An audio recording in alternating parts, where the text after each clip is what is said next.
లయ వినాశినే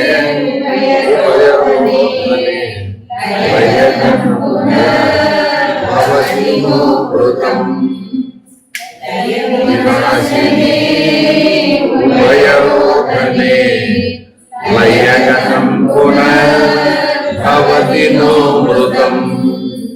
లయము వినాశనము అను రెండు రకాలుగా మనస్సు ఊరట చెందుతుంది. లయించిన మనస్సు తిరిగి జనించును, నశించిన మనస్సు మళ్ళీ పుట్టదు. మనసుకు రెండు స్థాయి భేదాలు ఉన్నాయి. హంసకు రెండు స్థాయి భేదాలు చెప్పామా లేదా? ఏమిటవి? జీవహంస, పరమహంస. జీవహంస లయం, పరమహంస నాశనం. పరమహంస నాశనం, వినాశనం. అది కూడా పైగా తిరిగి ఎప్పటికీ పుట్టనంతగా మనసు కనుక వినాశనం చెందితే నువ్వు పరమహంస. అదే మనసు రోజు రాత్రి నిద్రపోయేటప్పుడు లయం పొంది మళ్ళా పొద్దున్న లేవగానే మళ్ళా ప్రత్యక్షం. అది ఎక్కడికి పోదు. నిన్ను విడిచి నిన్ను వదిలి నేను ఎక్కడికి పోను అంటు. అలా ఏదైతే జరుగుతుందో అది జీవహంస. కాబట్టి ఆ హంసకి ఏదైతే లక్షణం జీవహంసగా పరమహంసగా నిర్ణయమైందో అది దేని బట్టి చెప్పారు? మనోలయం, మనో వినాశనం. ఎప్పటికైనా సరే మానవులందరూ సాధించవలసిన లక్ష్యం గురించి అవతార్ మెహర్ బాబా వారిని అడిగారు. అయ్యా, మానవుడు సాధించవలసిన లక్ష్యం ఏమిటి అని అడిగారు. ఏం చెప్పారు ఆయన? వాసనాక్షయము, మనోనాశం. వాసనాక్షయం అవ్వకుండా మనోనాశం అవ్వదు. మనం ఎంత ప్రయత్నించినా కూడా మనసు వినాశనం చెందదు. ఎందుకు చెందదు? వాసనాత్రయం మిగిలి ఉంది కాబట్టి. వాసనాత్రయం అంటే ఏమిటి? దేహవాసన, శాస్త్రవాసన, లోకవాసన. మనం ఎప్పుడైనా సరే ఈ మూడింటికి పట్టుబడుతున్నాం అనుకోండి, అప్పుడు మనోలయమే సాధ్యమవుతుంది కానీ మనో వినాశనం సాధ్యపడదు. మరి ఈ మూడు ఉండాలా వద్దా? అసలు మన జీవితానికి ఉండాలి. శాస్త్రవాసన ఉండాలా వద్దా? ఉండాలా వద్దా? కానీ మరి అది నిన్ను బంధిస్తుందే. వదిలేయాలి. ఎప్పుడు బంధిస్తుంది, ఎప్పుడు బంధించదు? వాసన అనేది ఎప్పుడు నిన్ను బంధిస్తుంది, ఎప్పుడు బంధించదు? ఉదాహరణ చెప్తా. నేను సూర్యుడికి అర్ఘ్యం ఇస్తేనే సూర్యుడు ప్రకాశిస్తాడు. కరెక్టేనా? తప్పు. సూర్యుడు ప్రకాశిస్తున్నాడు కాబట్టి నేను అర్ఘ్యం ఇస్తున్నాను. అంతే కదండి. సూర్యప్రకాశం వల్ల నా జీవితం ఆధారపడి ఉంది కాబట్టి ఆయనకి కృతజ్ఞతతో నేను అర్ఘ్యం ఇస్తున్నాను. ఇది కరెక్టేనా కదా? అంటే మనం ఏం చేస్తాం? మన జ్ఞానం అంతా వాసనామయమేనండి. ఇది గుర్తుపెట్టుకోండి. వాసన లేని జ్ఞానం ఉండదు మన దగ్గర.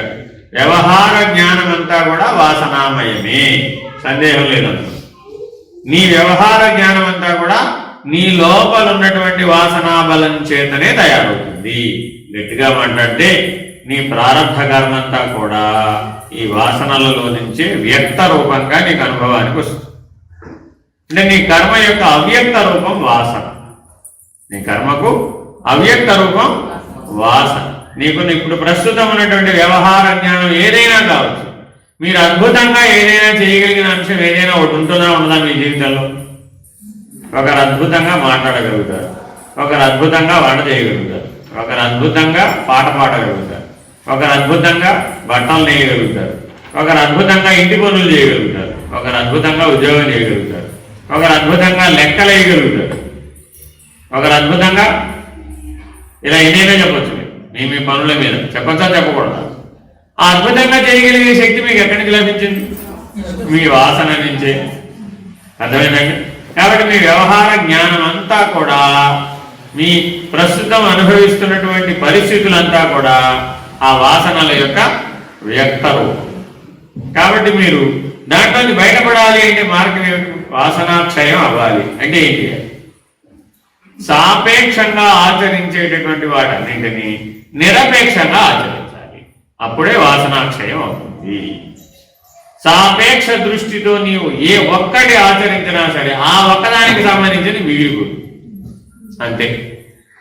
ఉదాహరణ చెప్పన, గురువు గారు ఇక్కడ వచ్చిన వాళ్ళందరూ వెళ్ళేటప్పుడు ఏమైనా నీవు నాకు చదివింపులు ఇచ్చి వెళ్తారులే, వీళ్ళంతా వట్టి చేతులతో వెళ్ళరు, ఎలాగోలా ఇక్కడ దాకా వచ్చారు, ఇంత కష్టపడి వీళ్ళన్నిటికీ ఏర్పాట్లు చేసాం, అన్ని రకాలైన ఉపన్యాసాలు చెప్పాం, గ్రంథప్రసాదాలు ఇచ్చాం, బాణలింగాలు ఇచ్చాం, పూజలు చేయించాం, దర్శనాలు చేయించాం, చేయగలిగినవన్నీ చేయించాం కదా.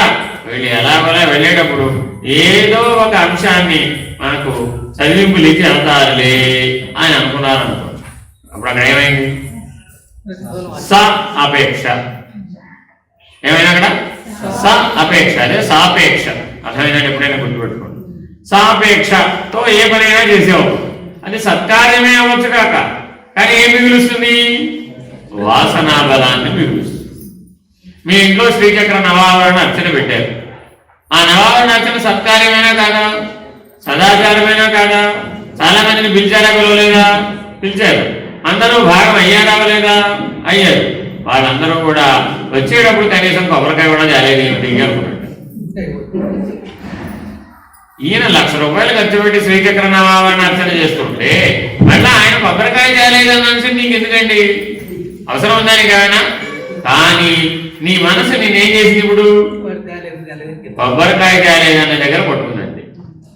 ఇంకా అంతే. ఎప్పుడైనా సరే శ్రీచక్ర నవావరణ అర్చన గురించిన తలపు వచ్చిందనుకోండి, మా పక్కింటి ఆవిడ వచ్చిందండి కానీ కొబ్బరికాయ కూడా లేదు. నీ గోల పాడుగాను. శ్రీచక్ర నవావరణ వచ్చినప్పుడు దేనికి మిగిలిపోయింది కడప స్మృతి జ్ఞానంలో అంటే పక్కింటి ఆవిడ కొబ్బరికాయ చేయలేదని. ఇది మన వాసనామయమైనటువంటి దేహం. ఎందుకని? ఆ పక్కింటి ఆవిడతో మనకు రాగద్వేషాలు. ఆ దృష్టితో సాపేక్షాన్ని పట్టుకుంటుంది. అదేనండి. ఇలా నేను ఊరికే ఉపమానం చెప్పాను. మీ బంధువులందరి మధ్యలో, మీ మానవ సంబంధాలన్నింటి మధ్యలో మీ మనసు ఇలాగే పనిచేస్తూ ఉంటుంది. నేను వెళ్ళానా, మా తోడుకోడలు కనీసం నన్ను పలకరించలేదండి. ఇప్పుడు ఆవిడ పలకరిస్తే ఇవిడికి ఏమిటైందండి? సరే పలకరించలేదు, ఏమైంది ఇప్పుడు అని అనుకుందా? చిన్న చిన్న విషయాలండి, అందులో పెద్ద విషయాలు ఏమి ఉండవు.